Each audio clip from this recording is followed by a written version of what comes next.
I'm Madelyn Blair, your host of Unlocked. On today's show, we'll be talking about how to raise kids to be courageous. Dr. Michele Borba, internationally known expert in parenting, will be joining me to answer why teaching courage is so needed today and how to do it. In Grounds for Thought at the end, I'll talk about how to improve those hows of how to do it. So stay tuned.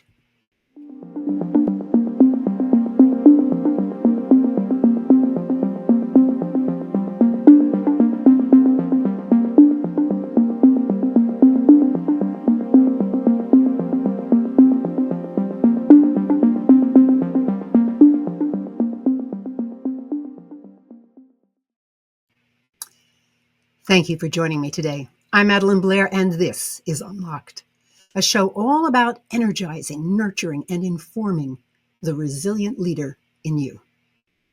You know, raising a child all the way to adulthood is an awesome task. Although not all of us are parents, we all have a certain responsibility to help youth. We help them to meet and be ready to become better adults. In our society, it's frowned on to chastise a young person who is not our own child. And so we rarely see an adult correct the bad behavior of someone else's children. But it is never a concern when we tell a young person something they just did that was good, helpful, inspiring, unique. At that moment, we have the opportunity to help that young person become a better adult. For example, I saw a youngster who was just listening to his friend talk about their day. He was learning, he was just leaning in and really listening. He wasn't talking, he wasn't interrupting. I was so impressed. So what I said was, "You are such a great listener." Now, the young boy was surprised that an adult would talk to him. He paused a moment, and then he turned back to his friend. I could think that he didn't understand what I said or why I said it, but I know that he won't forget the experience that someone noticed him, and all he was doing was listening. Reinforcing good or helpful behavior is effective, and it is always acceptable in our culture. Today's show is for everyone who is listening, whether you're a parent, a grandparent, or just a bystander. I was excited as I read the book Thrivers, Michele Borba's book on why some kids struggle and others shine. My research on resilience focused on adults.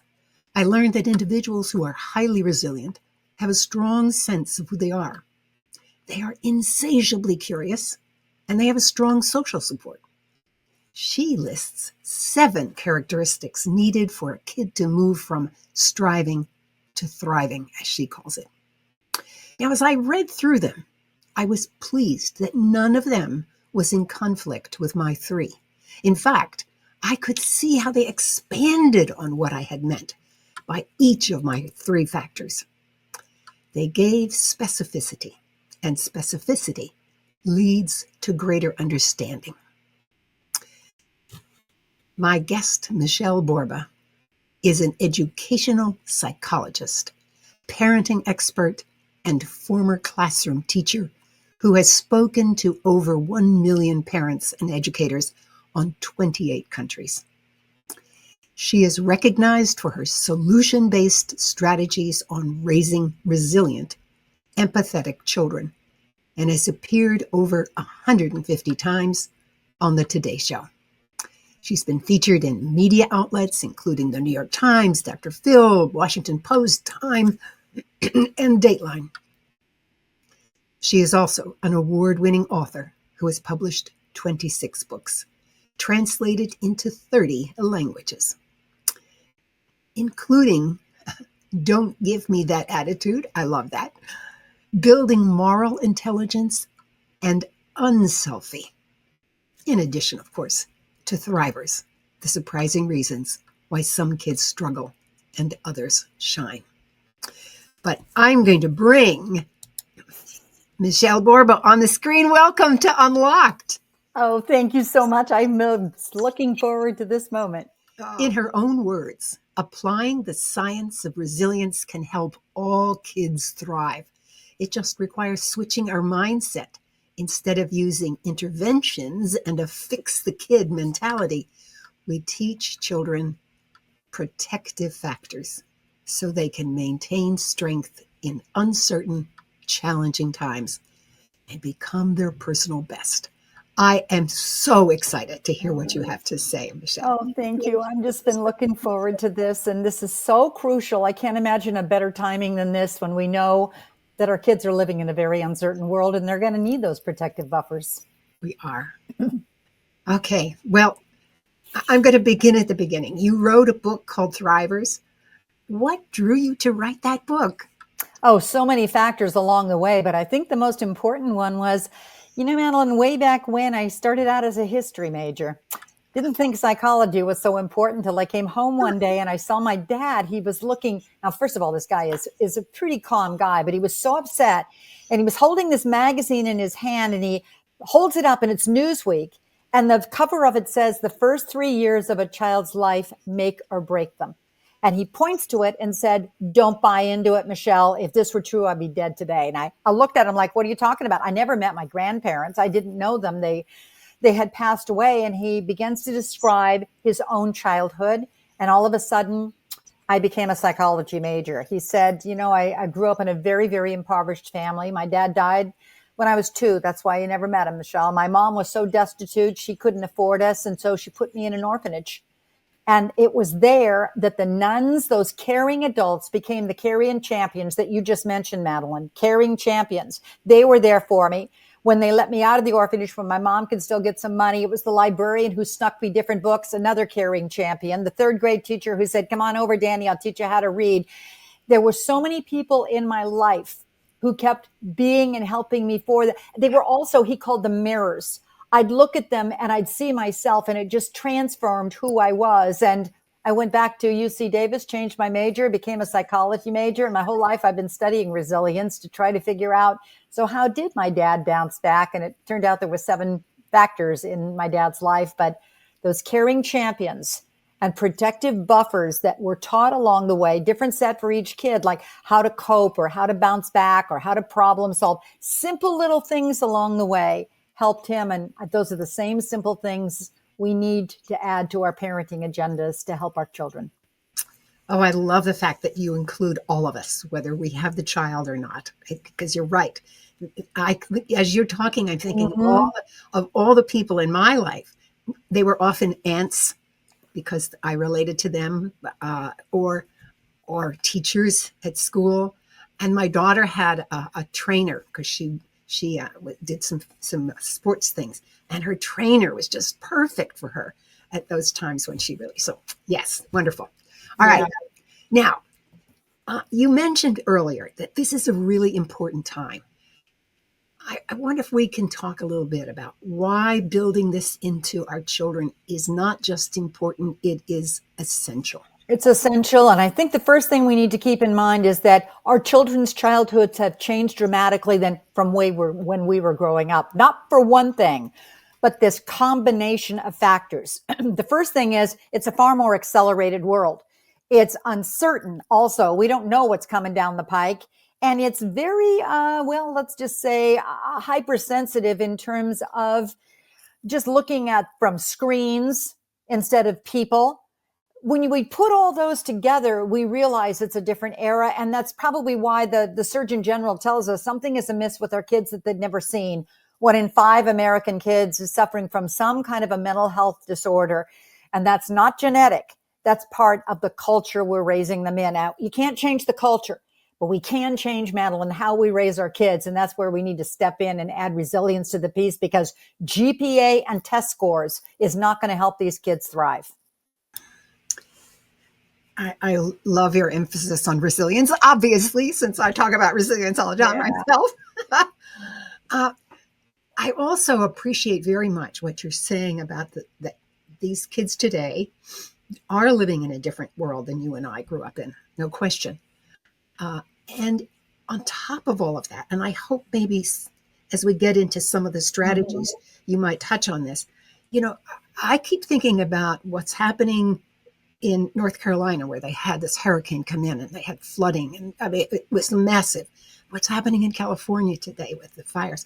I mean, these are real disruptions on kids' lives, and those are quite extraordinary, but they seem to be happening more often. Well, I digress. What I really want to do is to get into the point of what is it that we want? What is it that we're trying to build? What is this resilience thing? What is it that we mean by this from you? It means that we do know from all of the research that children who do thrive, first of all, they're made, not born, as a thriver.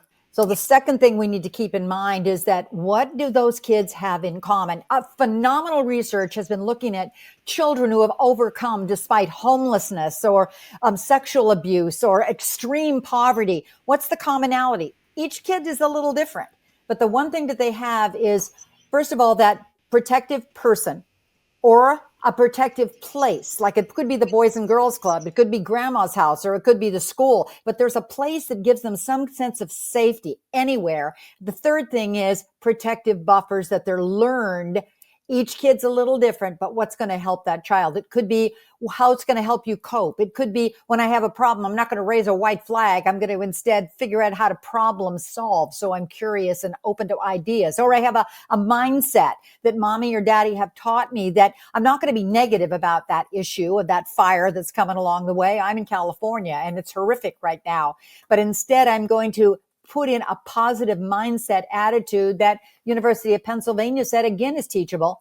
But they also know that these kinds of things, when they're tracking children, I think, Madelyn, this is the key for a listener. When you're tracking kids from a very early age and they track them years later, when they teach these to younger children, they're far less likely to be depressed 10 years later. That's phenomenal. We can do the same thing to ourselves. We can teach these buffers, but we haven't been teaching them. Instead, we've been putting the emphasis on the academic achievement. I'm not saying stop with that, but I'm saying we do add one more thing. And the bus thing, Madelyn, oh my gosh, it doesn't take a PhD to teach these things, nor does it going to teach another fancy, pricey tutor, but simple things we can do, because the best way to teach them is by modeling them. Modeling them. Oh, Mm. how interesting. Mm. You mean just anybody can do it? Anybody can do it if you're intentional about it, Yeah. because skills, which these things are not taught by lectures. You don't tell it, you show it. And if you keep showing it, because here's the goal, that I showed him that yesterday, he's not doing it today. No, because you're trying to change a habit. And we do know from, we're all reading Atomic Habits as grown-ups. We can do the same thing for kids. We've just kind of not put them into the picture, and they need them even more than us right now. Yeah. Now I often talk about the fact that what as even as an adult, you have to have a practice that Mm-hmm. supports you in what you do, because we that's how our brains learn, that's how our bodies learn, is through repetitive things. So, and you have to, and it takes time. Sometimes things just need to what's the word? Uh, well, okay, Automatic. yeah, Automatic and transferred. And I think that's the other point that we've got to keep across. And then we can get into the, hey, there's dozens of ways to do this. Don't do them all, or your kid will never let you read another book as long as you live. But you try one strategy that you think your child needs. You keep practicing and modeling it, reinforcing it, and good job. And you keep doing it. I don't care how long as it takes, until your child can do it without you. When you don't have to keep reinforcing it or saying good job or showing it, and your kid can do it out on the playground, on the school bus, down with the neighbor next door, and you see him doing it without you, that's spa day for you, because you've done something phenomenal for the child.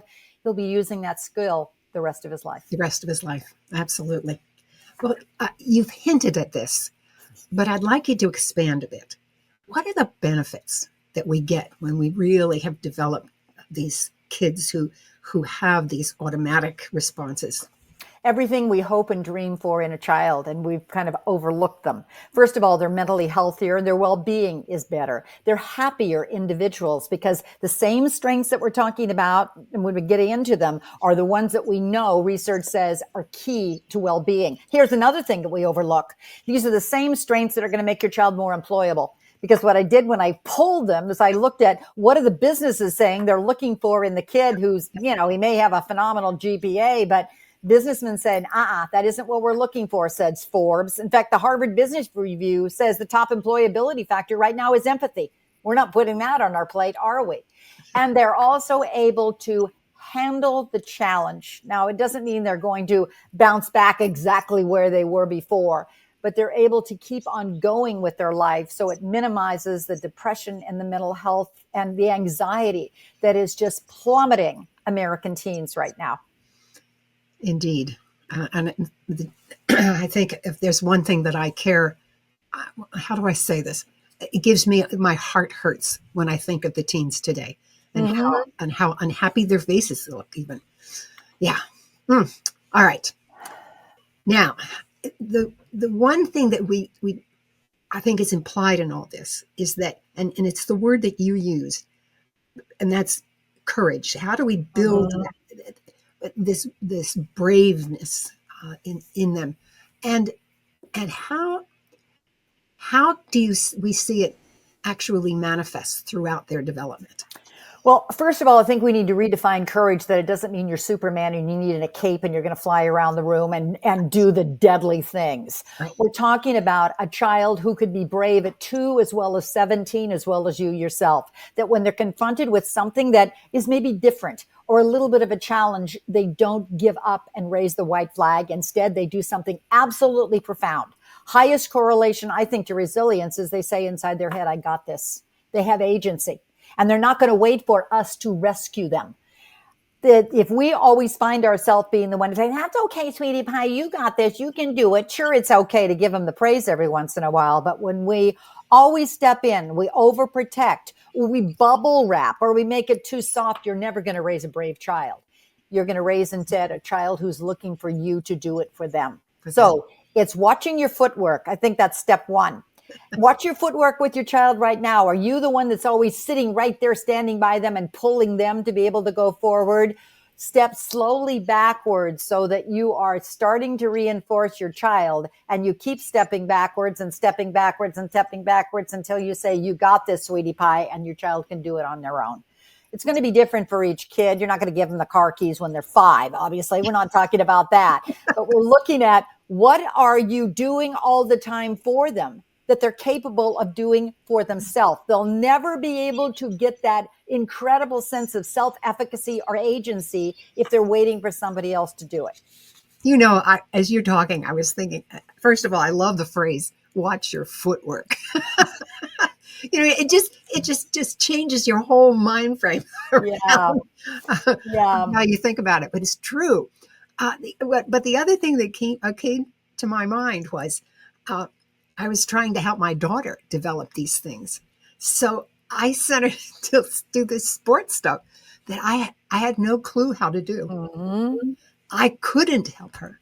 And it was the best thing I could have done. Isn't that amazing? In fact, maybe if we do one little thing called, all of us just adopt a motto: never do for your child what your child can do for himself. You just use that motto, put it on an index card and tape it to your bathroom mirror.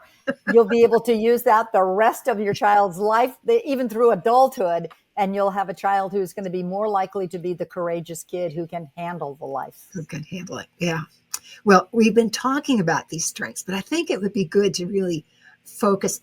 Let's name those 7, and then use the rest of our time maybe discussing maybe 3 of them so people can see what they are and how they can change. Okay, first of all, before we get in, you're going to look at, what the heck did you come up with these 7? I looked at only things that were science-backed and evidence.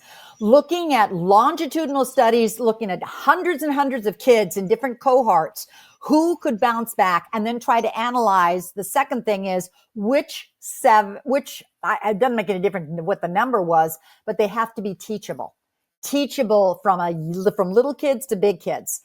And no particular order. So feel free to dive in wherever you want. But one that keeps coming up, that is the first chapter in the book, is confidence. It's a silent understanding of who I am, not what my mom or dad want me to be.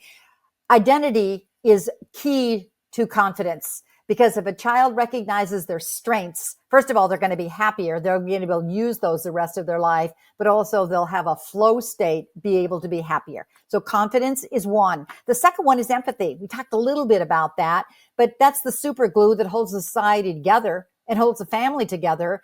It's also, again, something our kids are hardwired for at birth. Empathy is just an understanding of how you feel for another human being. I feel with, not for. That's sympathy. I feel with you. Again, you can teach it, but it also helps gel relationships. Social competence is highly, highly correlated to resilience. You don't need 50,000 friends, but you need some loyal buddies, Madelyn, that are going to help you out.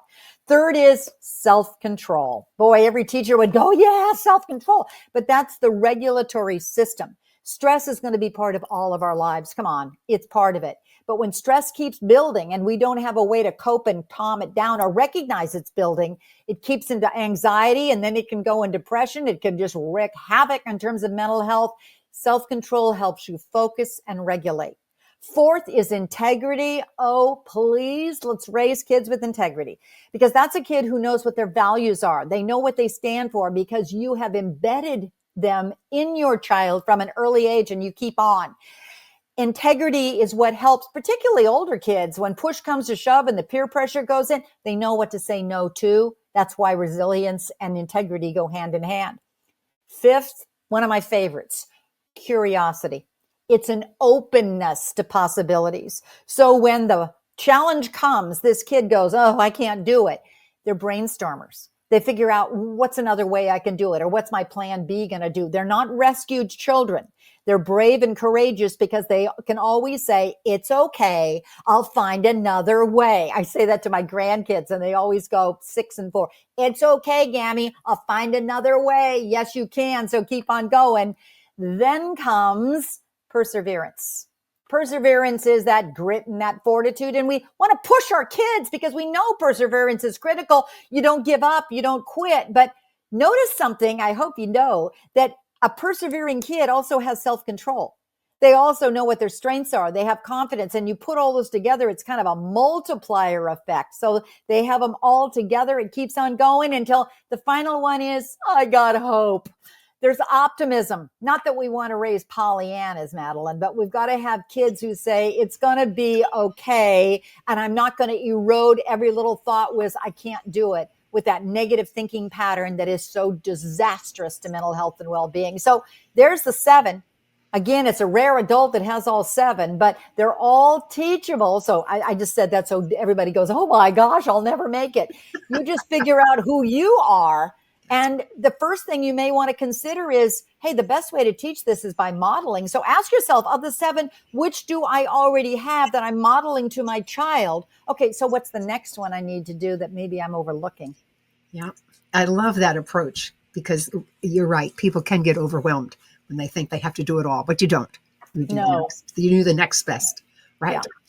Well, I mentioned earlier that I didn't think we had time to really talk about all 7 in detail in terms of strategy, et cetera. But I was going to suggest that we tackle 3 of them. Okay. You've already talked about self-confidence and empathy. They seem to go together so tightly, and optimism. I was thinking those 3, and I'm going to tell the audience now, Michele has promised to come back. He's going to do the remaining 4. So fear not. We're going to get the whole shebang, the whole Monty, as they say. So why don't I let you take over and talk about this, and in terms of, so take it all the way from what they are and then how they can encourage. And I want you also to think about it and share with us how you do it for a young child. Because dealing with a 3-year-old is different than a 13-year-old. So you could do that. First of all, remember that we just talked about 7 strengths, and they sound big. They're character strengths, but strengths are made of habits or skills. So you don't teach the strength and talk about why aren't you being more confident, because now you're teaching it as a noun. What one kid told me, I think one of the best things I've ever heard in my life, when I asked, why is this program on empathy working so well? And we'll talk a little bit about that later. He said, well, it's working because it's a verb. I said, what do you mean it's a verb? Well, it's not like you do it on a worksheet or a poster. You got to see it and feel it and do it. And that's what we're doing in this classroom. We're seeing it and feeling it and do it. And amen. That's how you do it with every one of these strengths. Confidence. Let's begin with it. And you may want to even take out a piece of paper and just write down a couple of things you want to do or plan. But the simplest thing on confidence is start being more of a talent scout as opposed to a grader, or what do you do and what did you get on your grade? If you're a talent scout, you're looking for what are your children's natural strengths, because it's going to be different for every single kid in your home, the kid next door, or a kid in a classroom. And they may be quite different than your own. But if you can be a strength finder or a talent scout, you may be doing one of the most brilliant, wonderful things you could ever do as a parent, because you're going to help your child figure out who they are. Now, talents, when you say, what the heck is a talent? I'm not talking about getting a gold medal in something. I'm talking about watch your child. In fact, watch each of your kids. Take a 3x5 card and watch them when they don't know that they're being watched. And look for these things. The word talent, Talent, it's going to be an acronym. The first thing is, just look at the T in terms of what can they do that's a little bit longer, in terms of, can they tell you what they're good at? Do they tell you what they like to do? They may not, but that's okay. Can you see it so that they can also, what are they more eager to do? They're looking at it and going, oh, good, it's time for art. Or they learn it a little faster. They focus a little longer. They've got all that homework at age 17. What's the one thing during that night that they're eager and excited to do? Oh, good, now I finally get to do my algebra. Well, it's usually that they're a talent in it. They're focusing a little bit longer in it. You can hear their voice tone.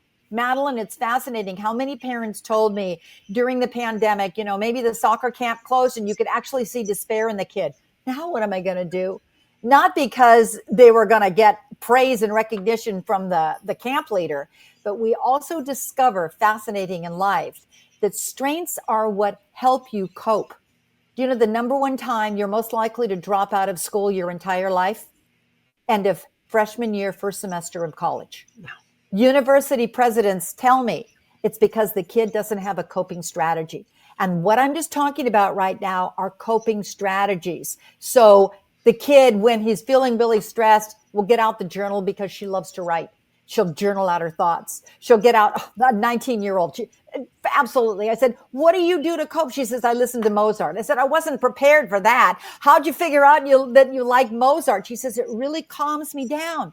My mom keeps playing different kinds of music over the loudspeaker system. And every time Mozart comes on, my whole body decompresses. How wonderful is that? Some kid, I go to my dog. Another kid says, I like to just draw. Watch your child. Figure out what they like to do. What some parents do at an early age is they put down a calm down corner, not a timeout corner, a calm down corner. So when it looks like your child is a little bit on edge, they have that calm down box all ready for them that has what they like to do to help them calm down. They'll also bring that same thing from age 3, probably at age 17 to college, because they'll still be drawing, or they'll still be writing, or they'll still be listening to Mozart.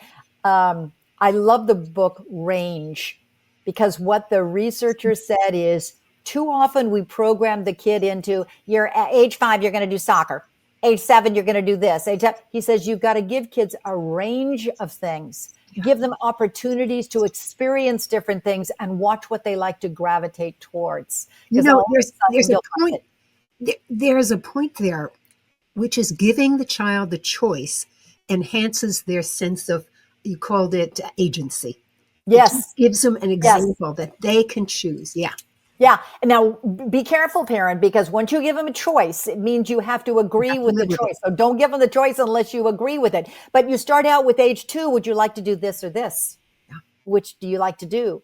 Age 17, here's the 3 or 5 or 10 different after school activities. Which one would you like to choose to do? Yeah. So you're slowly increasing the choices. You're slowly increasing their agency or self-efficacy, but you're also finding out who the heck this wonderful child of yours is. Yeah. I love this. I, I, I love to coach people, and especially my students, because at a young, young, they're probably in their 20s and 30s when I was teaching them. But that's what I would do. I would watch them, and without even thinking, I would say, "You really did such and such well," and I would name it very specifically. And afterwards, after we had worked, for a couple of years together, they would always comment on the fact that you picked it out, Madelyn. So it is very powerful. Oh, that affirmation is absolutely wonderful. And there you are being a talent coach. Here's another thing that I think is absolutely extraordinary is that you're giving kids opportunities to figure out who they are. It doesn't mean you're doing the whole thing, but it's a slow, gradual process. And you'll discover something that's how they evolve. You told your viewers how many books I have written. If I told you how I became a writer, it's because my high school English teacher said, Michele, someday you should be a writer. I remember vividly him telling me that and why I was good in it. And I remember when I wrote my first book, the first person I walked back to my high school to give the book to was that high school teacher. I'll never forget. I started getting, because he took the book. He starts to get teary-eyed. He puts his hand on me and said, Michele, I knew you could do this. I went, oh my gosh, there's a talent affirmation. But it was another thing you can do as a parent. When you go to that teacher conference, the first question is, what do you see that my child loves to do? Oh, What what are a his or great her question. strengths? Because we don't do that nearly enough. We don't look at the strengths. We're always looking at what is he not so good at? What does he need the help in? Yes. Yeah. Well, what about this empathy? Oh, let me count the ways on that one. First of all, it's the social glue that holds a civilized society together, and it's unraveling. We're looking at one of the most scathing studies by Sarah Conrath, who did dozens and we're talking hundreds, thousands of incoming college freshmen over a period of 10, 20 years. And she discovered something. They were all given little narcissism inventories. I mean, simple little tests. But she found same group, from West Coast to East Coast, private to affluent to, state colleges, that as ages during the generations, we are seeing narcissism has gone up 58%, empathy has gone down 40%. Now, worry. Should we worry? Oh boy, we should have worried. Because first of all, in Back to Resilience, Emmy Werner, who I absolutely adored, and Ann Maston, another one. They're phenomenal researchers who have looked at cohorts of kids, finds that social competence is highly correlated to resilience. So how do you teach it? You're hardwired for empathy. You got to cultivate it.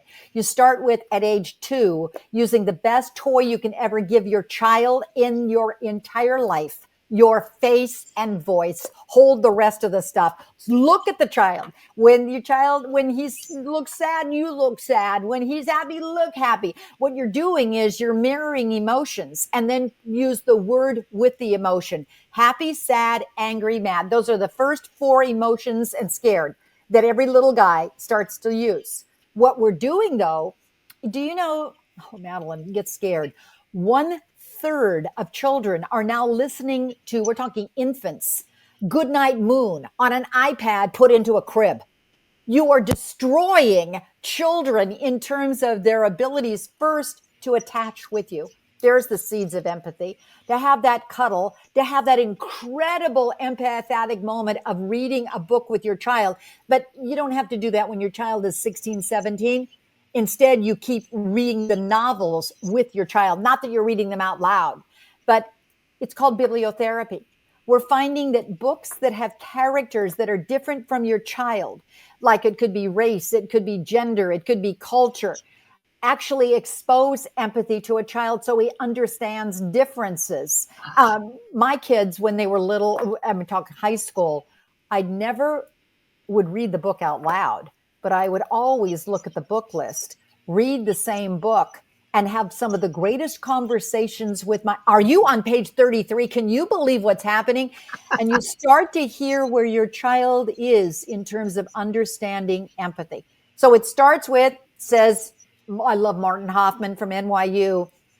How do you feel, sweetie pie? Oh, you look sad or mad. As they get a little older, because they're still in the mindset of being very egocentric. What do you need in order to feel better? Well, what can we do to make you feel better? And then you stop doing that. By the time they get into a little bit older, they're now developing a different mindset where they understand that somebody has a different mind than me. Now you ask, how does your friend feel? What does he need? What can you do to feel better? As they get to be teens, look at the news right now. How do you think those people feel? Yeah, you're right. It's destitute. They've just lost everything. What do they need? You're right. So what are you going to do about it? Let's start gathering clothes. Let's put them in a box. Let's start donating together. Get your kid into the service mode. It's one of the best stress reducers there is. And do not ever, ever, please, this is a vow, give that box yourself to the person who needs it. What Paul Slovic discovered is that empathy is best enhanced when the child themselves gives the overcoat to the neighbor or bakes the cookies and gives it to that tired lady next door. Because when that child sees the look in the person's face that's gratitude, a little teary-eyed, the child starts to get teary-eyed, and now they do is they form an identity that I can make a difference. Oh, that's empathy. Wow. That's beautiful. That's beautiful. Yeah. It explains something to me. I remember my grandson went to a summer camp on some Caribbean island, and he had to do, they were creating a place for the children to play or something. He came home and he was radiant because he knew he had just been doing something for these children. You're right. Well, that just tells you something, that gratitude also has a big deal with empathy. Instead of always helping your kid get, help him flip it by giving.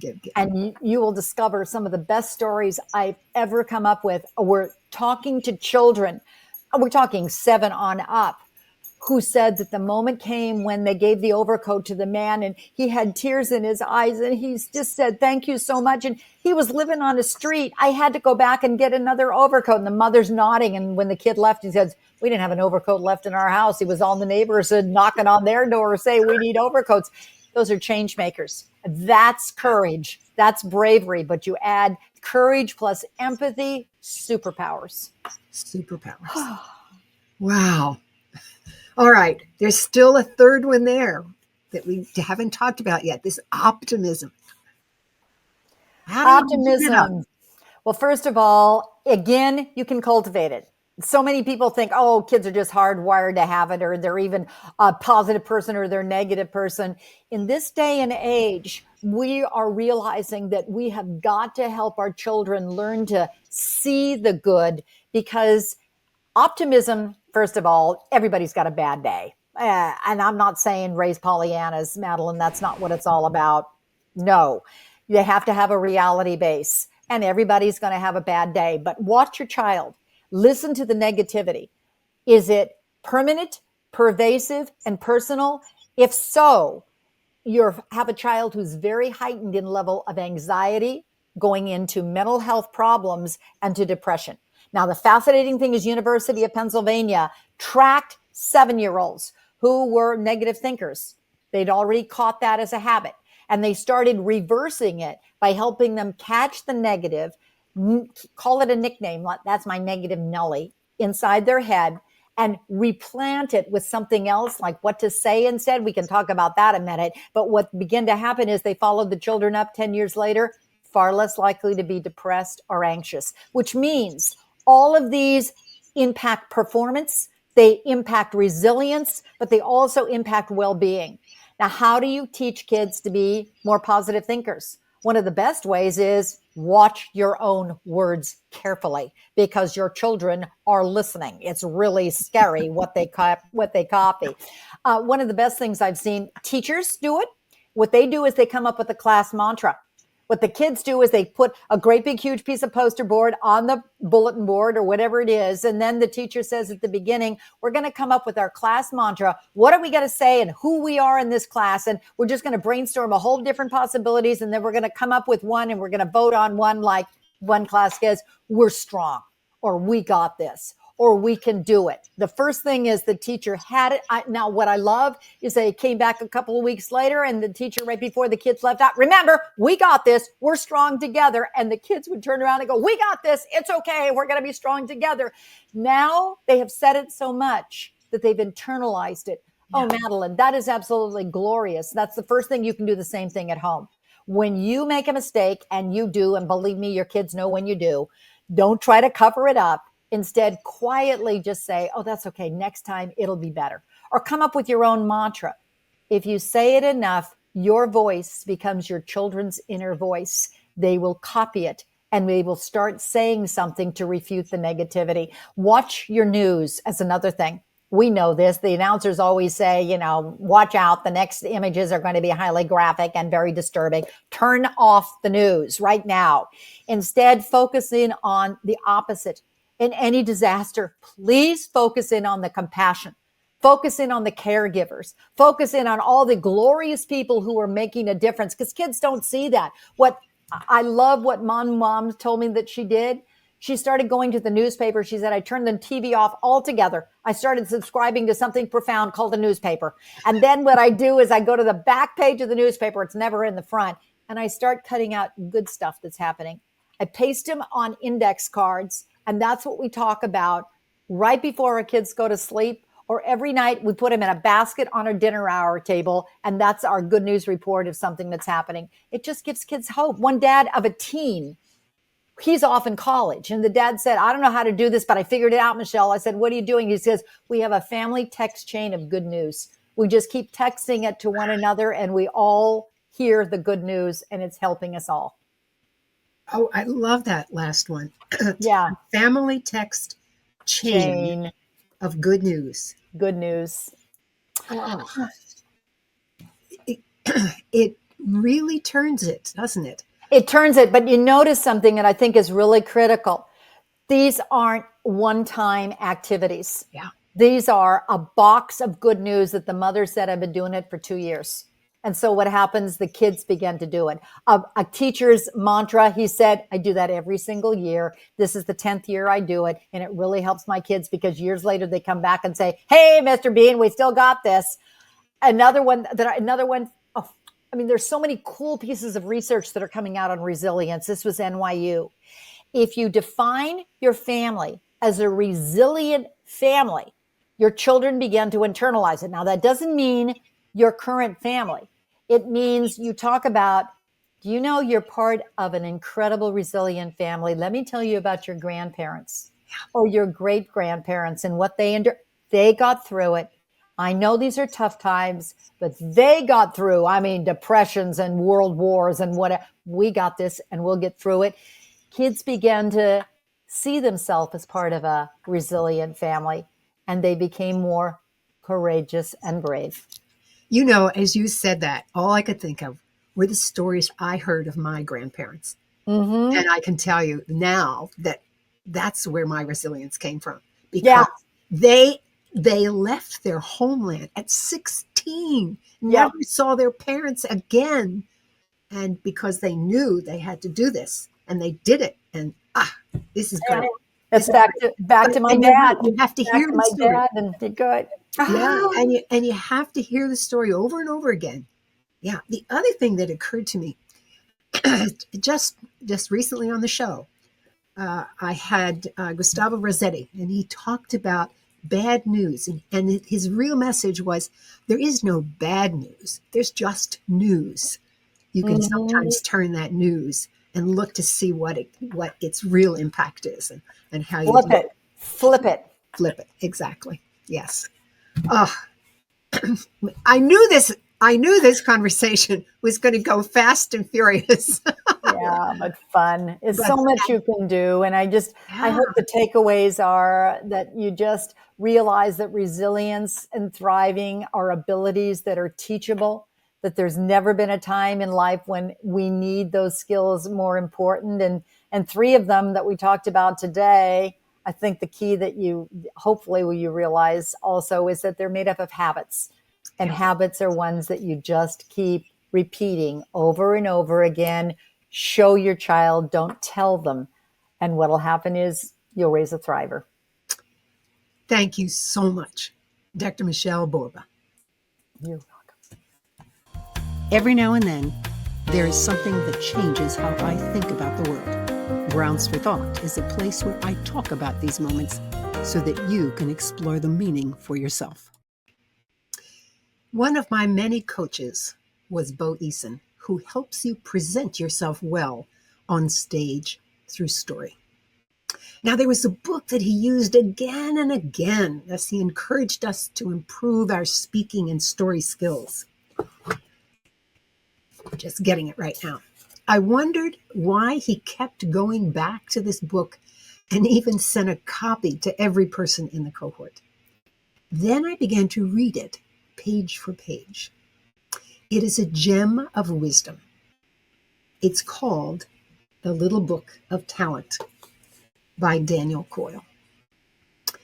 The author begins by talking about visiting talent hotbeds, and he calls them tiny places that produce large numbers of world-class performers in sports, art, music, business, math, and other disciplines. And these are places like ramshackle Moscow Tennis Club to an inner-city charter school in San Mateo, California. He found that although many believe that talent is something you are born with, he discovered that it was a combination of intensive practice and motivation that produces brain growth. And you need brain growth if you're going to teach your body to do things in a particular way. His book takes off from there and describes in 52 chapters of 1 or 2 pages each the strategies he believes works. I'm going to talk about one that was surprising, even as it was the most logical. He says that if you wish to become a good teacher, one of the things you must do is be allergic to mushy language. Tell your student what they should be doing, but do it in a manner that the student can take action on your words. And he gives some examples. In baseball, you might say, move your hands higher, but that's vague. On the other hand, if you say, move your hands next to your ear, it is concrete.